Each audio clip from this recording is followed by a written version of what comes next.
In the year 2004, the life of a young Midwestern boy had changed forever. He had been in Seattle for 3 years, but that time would soon be over. The boy and his family were set to take a one-way cross-country road trip to the eastern United States, to a place called Virginia. The boy's life had changed in other ways.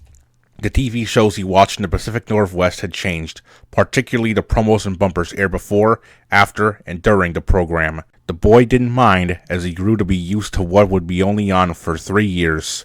The boy's life was just as it was back then, only different. However, something tormented the boy for the years in the Mid-Atlantic. 20 miles north of the state capital, there was a monument to 92 years and counting of 24 pictures a second for over 5,000 seconds or more, a monument of drama, comedy, fear, and suspense. The boy was tormented by a structure containing 3 pillars holding up a triangular sign containing a digital egg crate display, 13 huge letters, and on top, a mountain with 22 stars above it. The boy had recognized the mountain and stars as it was on his DVDs of Dora and Blue's Clues, but he had never seen a place on a towering sign in the middle of nowhere. The boy would often look away when the monument was in view. Maybe it was the size, maybe it was the 13 letters, or maybe it was the mountain on top.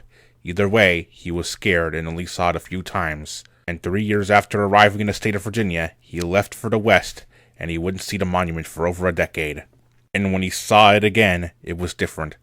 Gone was the egg crate, replaced with a new colorful digital screen. The 13 letters had been rearranged and now stacked on top of each other. And most of all, the mountain and its 22 stars were completely gone. What happened to the monument that tormented him? And what did the boy do going forward? Yeah, I'm that boy.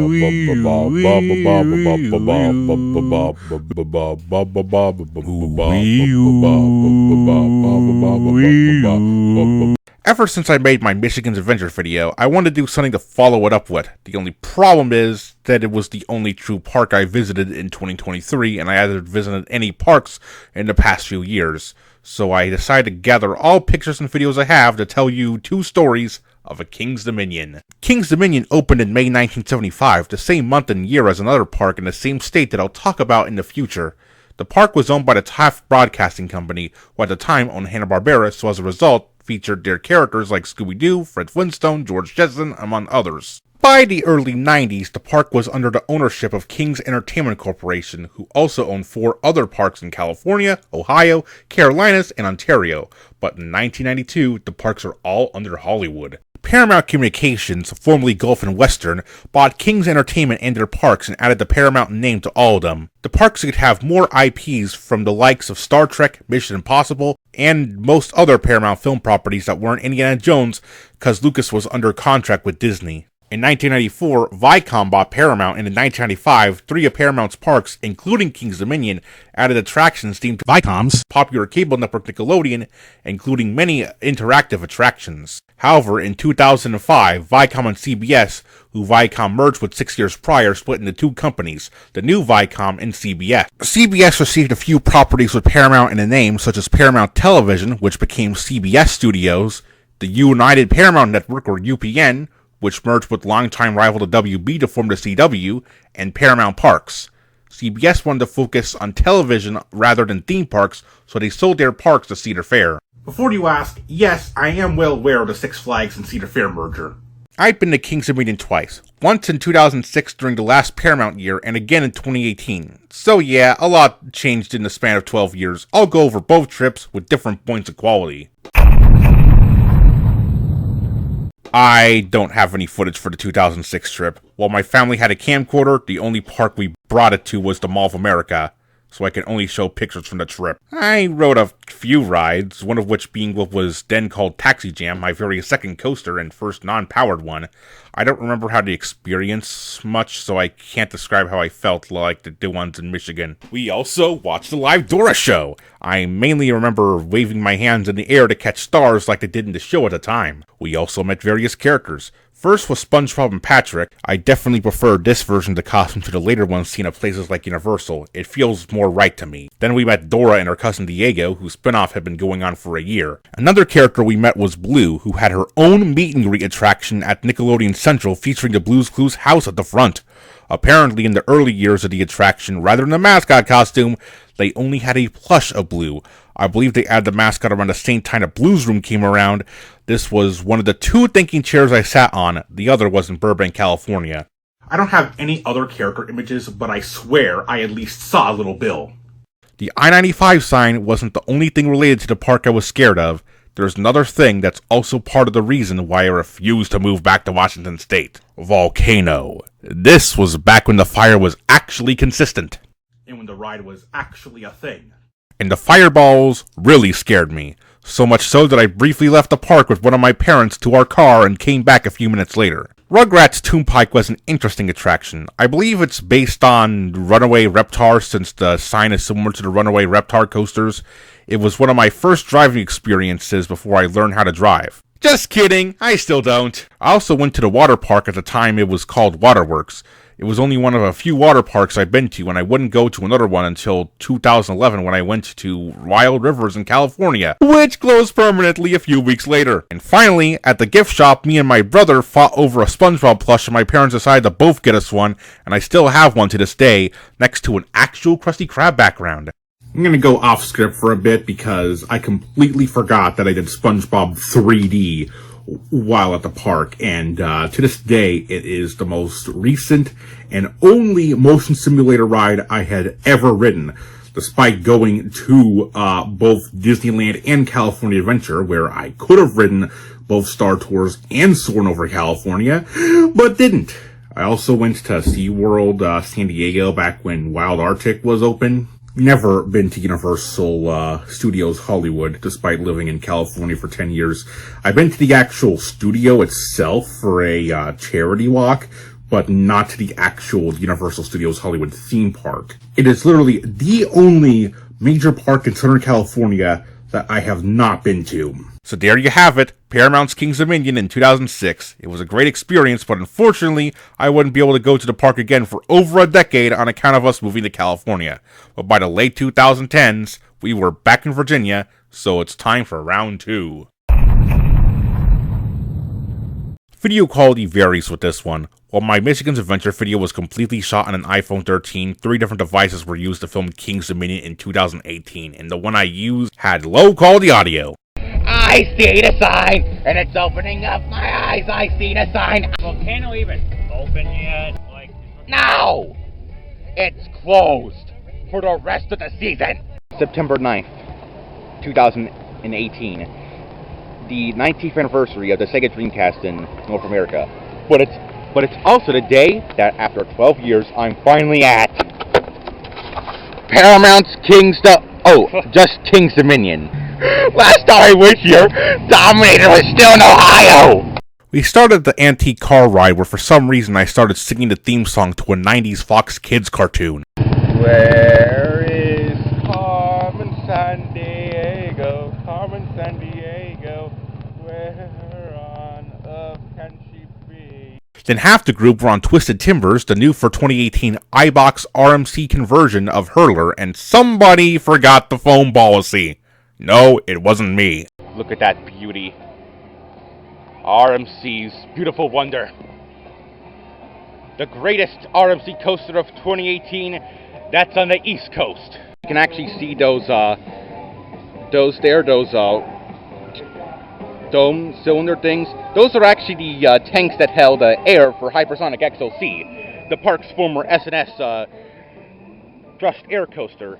And there's going to be a new all-new air launch coaster coming to Six Flags Great America next year. Okay, so we now are currently near Twisted Timbers, and we are encountering rain. It's just pretty rainy. Okay, it's about to come here any minute now. We did various things around the park. I filmed some rides with multiple cameras because mine had low battery while I sat in test seats more than actual rides. An employee even helped me with the I-305 one. So right here, as you see, Racer 75 is stuck on the lift hill. No one is on it.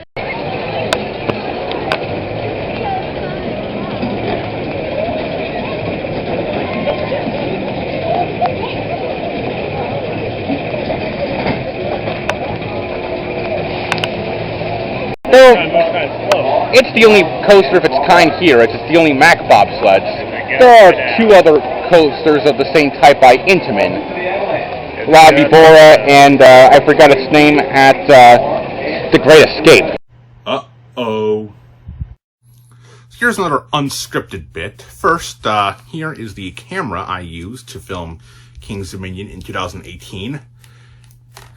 And it opens up. And here's how I shot Avalanche, or rather now Reptilian. I would twist the screen, and I would stretch my arm up, and would look up at the screen to see the footage as I shot the coaster leaving the station. So what I'm here to say is that getting the 2018 footage was a hassle because I didn't have the footage on this because I removed it. I moved it to the computer, but then I moved it from the computer to a flash drive, and I had to find that flash drive because my room is a mess, and I found it on the floor. So I didn't even find the flash drive first. I actually had to check other devices, and then I had to go search for it, and it wasn't even the first thing I found that had the footage. I had to find a flash drive and another flash drive, and then the third flash drive I found was the one that had the footage. And this was after searching 2 external hard drives and the camera's SD card. So that took a while. Now back to the video. All the coasters are opening that day except for 2. Woodstock Express, which they almost made me ride, but was closed and didn't experience something like that until me Zoomer in 2023, and the one I feared as a kid, Volcano. I had known that Volcano would not be operating for much of 2018, so I knew it wouldn't be open.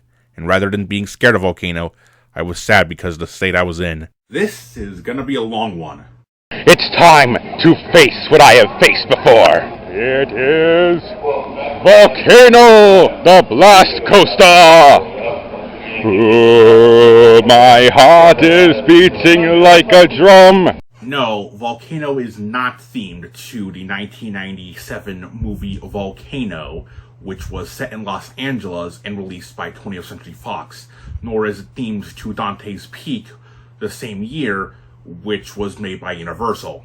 So this here is actually an old remnant of the old ride that was at the park before Volcano, Haunted River, or at least one of them. They used to have a Smurf ride.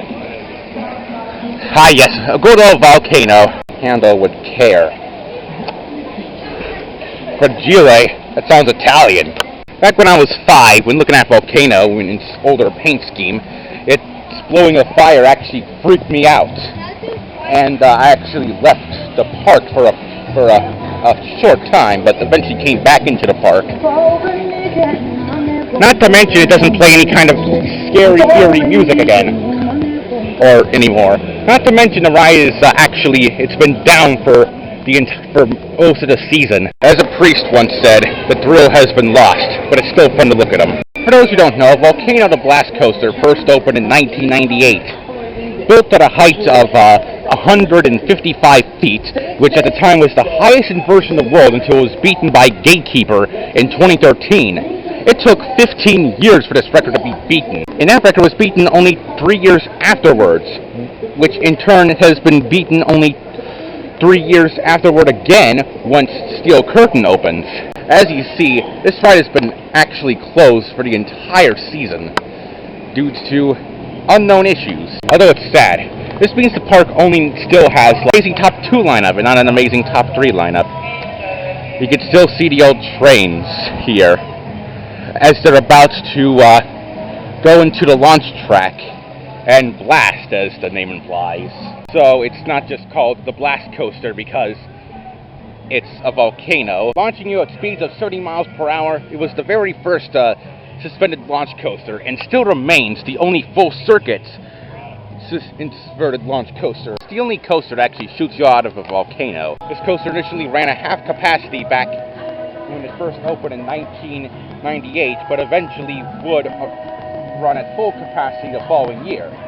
Although it still has a low capacity, and thus lines can actually last a while. I haven't really seen any kind of advertisements, but I actually thought if I were to do something like that, I'd make it some sort of random rap. I think of something similar to the 4Kids One Piece theme song. If I were able to retheme this, and we're able to do it crazy enough, I'd turn it into Star Trek Nemesis Inferno. Sounds like a Wheel of Fortune before and after puzzle. Who knows if this will ever reopen in the next season. Little did I know, things would get worse. Well, on the positive side, I did meet Charlie Brown and Snoopy. No plushies this time. I already have a massive Snoopy that I got at Knott's in 2009. I did the Eiffel Tower on both trips and was more scared the second time. For some reason, I've gotten more scared of heights as I aged. I was happy going to the Space Needle in the early 2000s, but scared in 2014. Anyway, part of my fears came from all the rain that day, which included puddles in the tower. I held on to the hands of my parents the whole time. So that was pretty much the 2018 trip. It was a pretty dead day because of it being on an event day, but there were still lines. Would I go again? Sure, but I don't live near Virginia anymore, so I'll have to deal with Michigan's adventure for now. Stay tuned next time, maybe, for a look at another park in Virginia that opened in May 1975. And this time it isn't 2 trips, but 3. I remember lots about the mid-2000s trips, so I'll have to mainly do the trip from the 2010s.